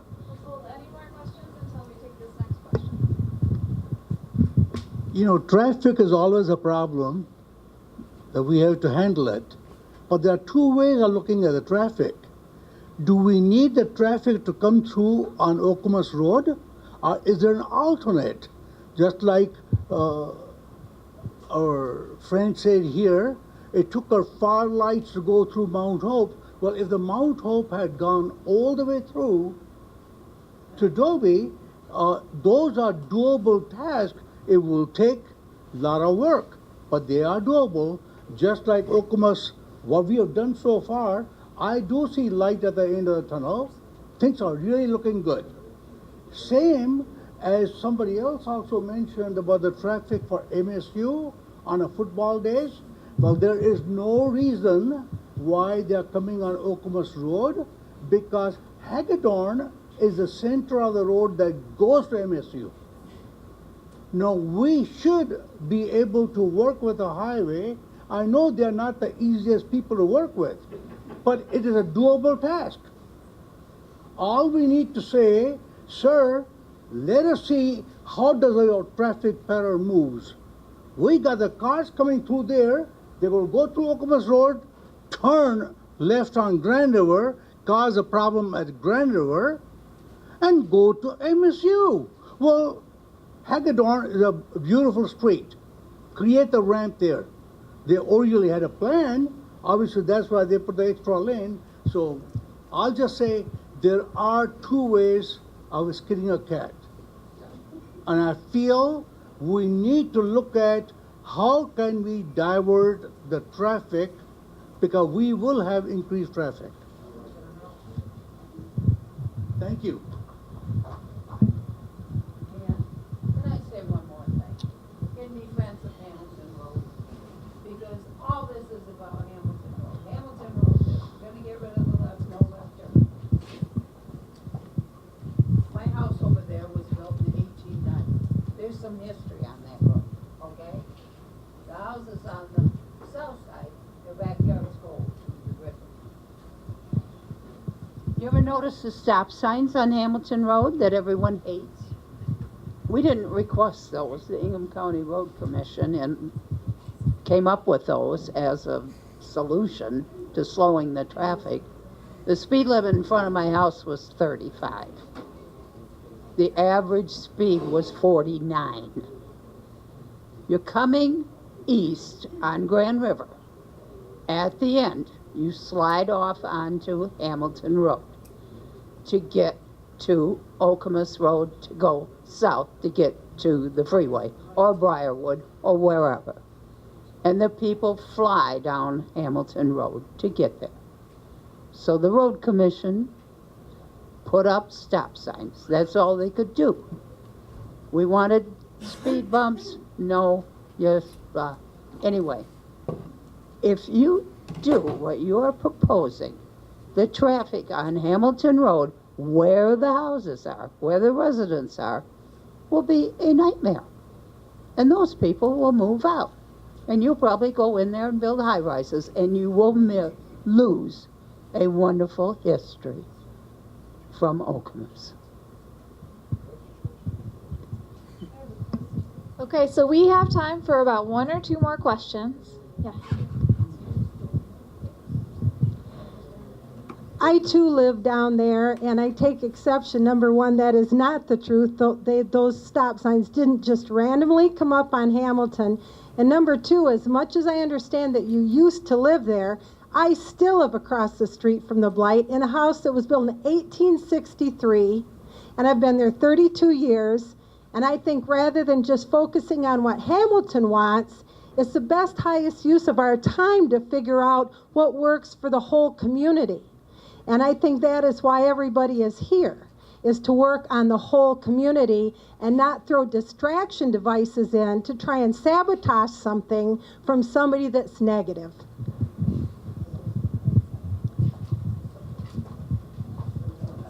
Okay, so I hear some positive motivation trying to move us forward. We have one more question.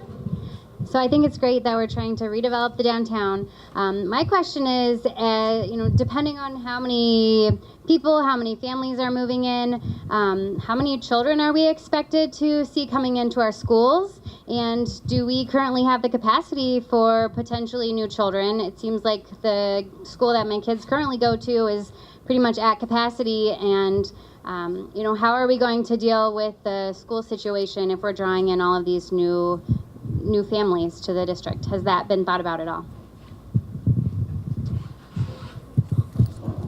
Who would answer that question? In attendance from the township, perhaps? I can do that.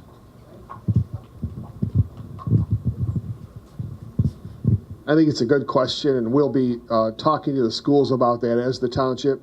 Maybe that will lead to maybe Wardcliff being reopened, which everybody wants. That'd be a great thing.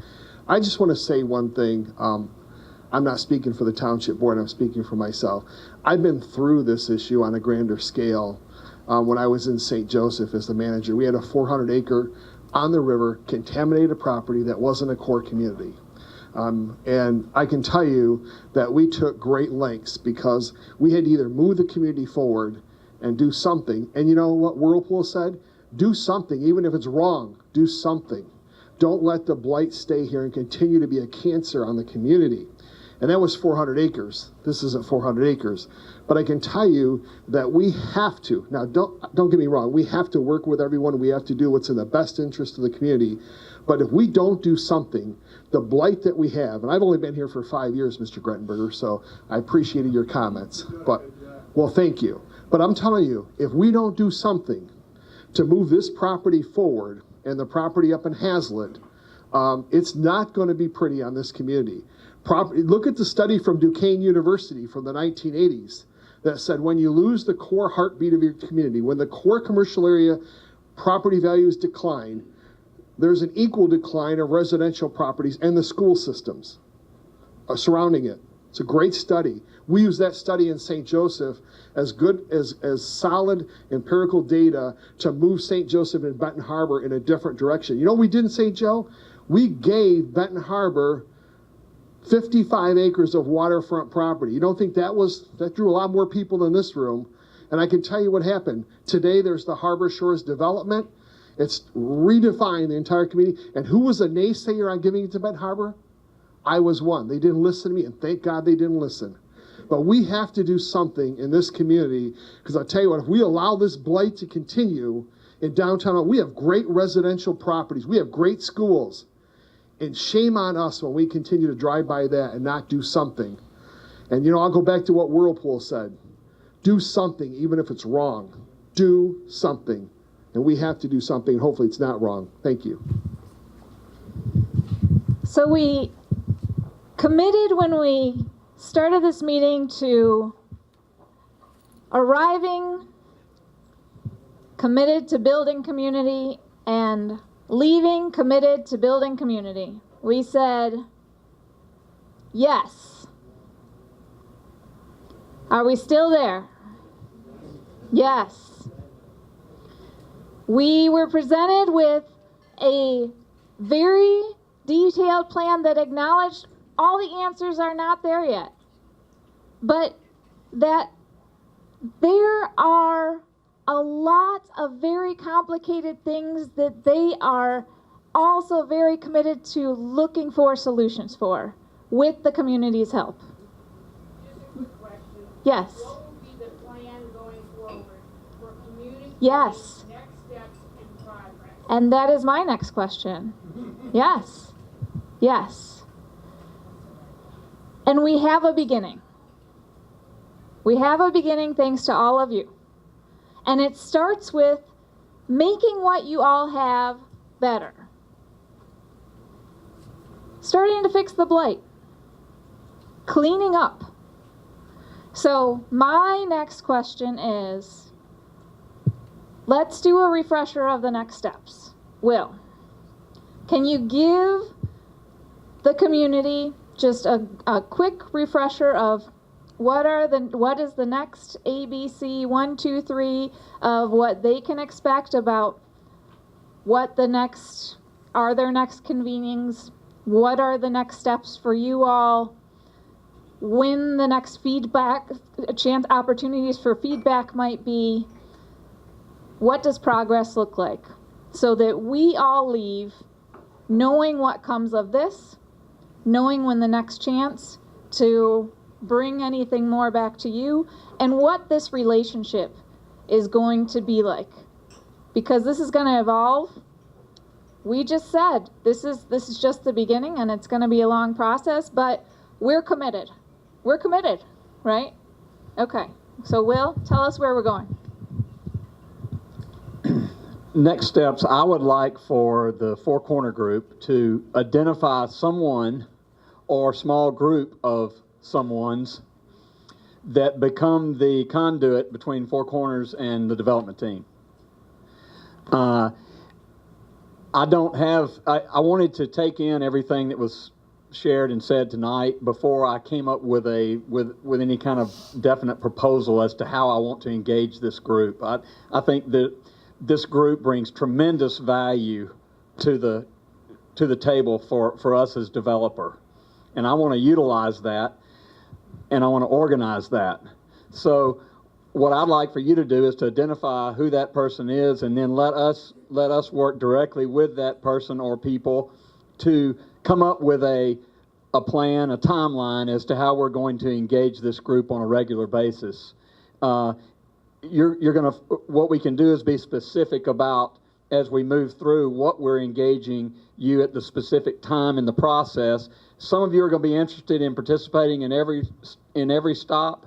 Others might want to wait until we start talking about who are we going to put in that retail spot at the corner of Ardmore and Hamilton. So all of that's valuable to us, but we've got to move through the process in a sequential way that makes sense for us as a developer. Also, we're getting started with the site plan approval process with the township, and you'll, of course, all be prompted to be involved in that process. My goal as developer is for none of you to see anything for the first time in a public meeting. I want to make sure that we engage this group to have regular sessions that are spent talking about productive things in this process, because it's going to take us all. I need this group to support, not to be against me. So that's my goal, and so I would like a conduit identified by the group that we can continue to have proactive discussions with. Okay, so you have your charge, community, to come up with contacts, conduits, to serve as the messengers and to work group. There are skills and talents within the community that can be utilized all along the way. And I think we heard in this meeting that after that first phase, there's going to be a phase as well where the developers are going to need to see that the community is utilizing that development, that investment, before they know that next phase can even happen. So there's a whole other way that the community can participate. So let's move on from here and see that vision really take flight. Meridian Township, do you have any closing statement? Any words? Do you have any words? Yes. I didn't get a chance to say, but I remember being dragged to township meetings as a child. Throughout the years in the different meetings, when I'd be spending the afternoon with Dad or something, he'd drag me in there and watch how it processed. I'm not even sure how long I've been on the DDA now, but I've watched the changes of leadership happen over the years, and as I was thanking Will and his team, a part of that team and the assembly of that is the township board as well, and from the work that they've all done to come together under Frank's leadership, the addition of Chris and the team that's been around for some time and the work that they've done, but certainly a thank you, because it certainly feels a hell of a lot easier to be working towards business and growth in this community. And Frank, the words you said, even if it's wrong, do something. I mean, it is that time to get something moving. So, and thank you for that leadership and all the support through the township people as well on this. Thank you, community, for your time and your work. Thank you, everybody, for coming tonight.